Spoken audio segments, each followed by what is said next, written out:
Bonjour ou bien le bonsoir, on se retrouve actuellement pour une nouvelle vidéo en ce mois d'avril pour rendre hommage à un homme, un prêtre exceptionnel, j'ai nommé Franz Stock, qui est né le 21 septembre 1904 à Nayem.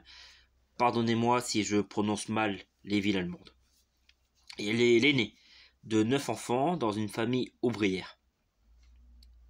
Il fera sa scolarité dans l'école primaire catholique. En 1917, il est admis au lycée de Neyhem, où il obtient son baccalauréat en 1926. Il commence alors des études théologiques à l'Académie philosophique théologique de Paderborn en 1926.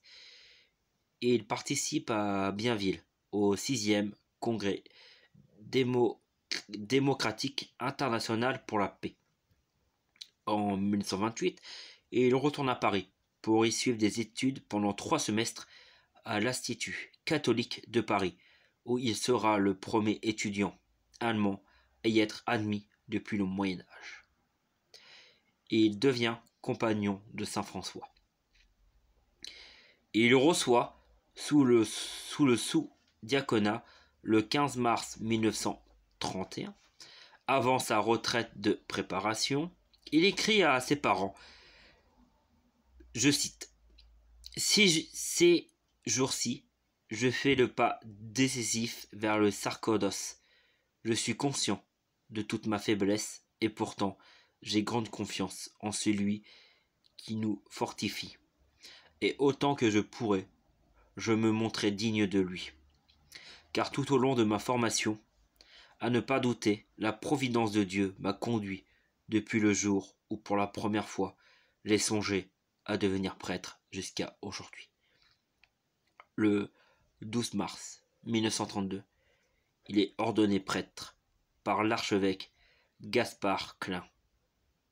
En 1934, il est nommé recteur de la mission catholique allemande de Paris. Puis en août 1939, sur l'ordre de l'ambassade d'Allemagne, il regagne précipitamment l'Allemagne. À la suite de l'armistice, Franz Stock est nommé à la mission catholique allemande de Paris, où il arrive en octobre 1940.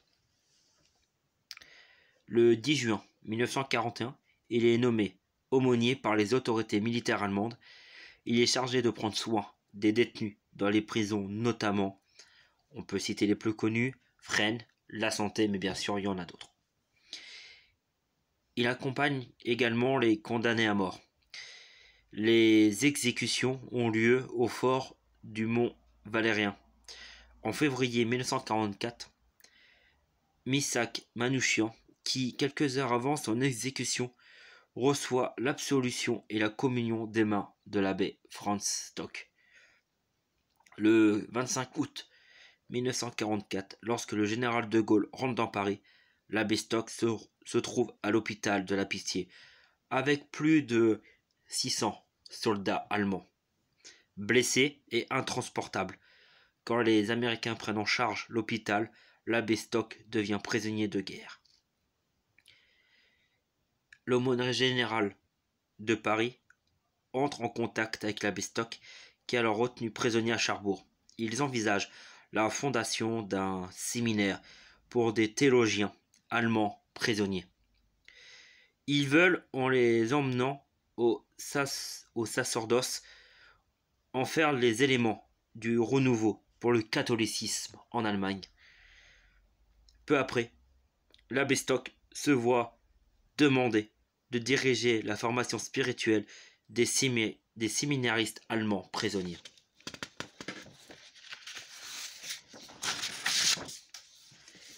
Le 17 août 1945, le séminaire des Barbelés est transféré d'Orléans vers le camp 101 au Coudray, près de Chartres. Le colonel Gourou confie alors les 160 séminaristes à Notre-Dame de Chartres. D'ailleurs, l'évêque de Chartres lui-même rendra plusieurs visites et régulièrement à ce séminaire. Le 18 septembre 1945, Rocailly, futur pape, viendra également au séminaire à 2 reprises. Il dira même que le séminaire de Chartres fait honneur aussi bien à la France qu'à l'Allemagne, car il est bien apte à devenir un symbole de l'entente et de la réconciliation. Le 5 avril 1947, l'ordre de Samedi Saint recueille célèbre l'office avec les séminaristes et ordonne prêtre 2 diacres du diocèse de Rothenburg. Le 26 avril 1947, Franz Stock adresse aux séminaristes prisonniers de Chartres, je cite, un nombre de saints voulu par la Providence suffira à sauver notre époque.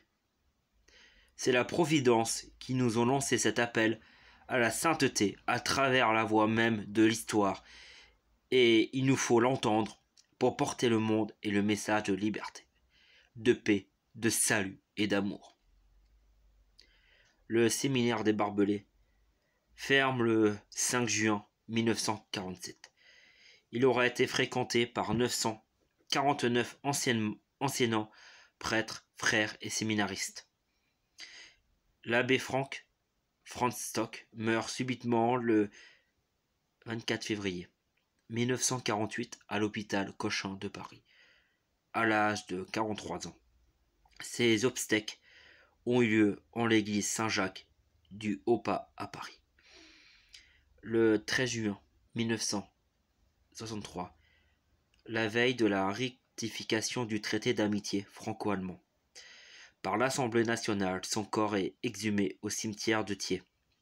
Son cercueil reste d'abord exposé et est finalement inhumé à 2 jours plus tard en l'église Saint-Jean-Baptiste de Rochefort à Chartres, qui est classée depuis monument historique.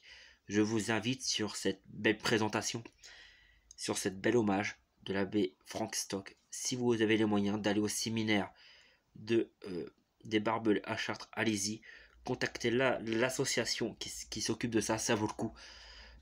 C'est impressionnant. Et je peux vous citer il y a énormément d'ouvrages qui parlent de Franz Stock, mais le meilleur c'est Journal de guerre, où Franz Stock revient sur lui-même, sur les lettres des condamnés, sur sa vie, tout. Sur ce, je vous souhaite une très bonne fin de journée, une très bonne nuit et à très bientôt.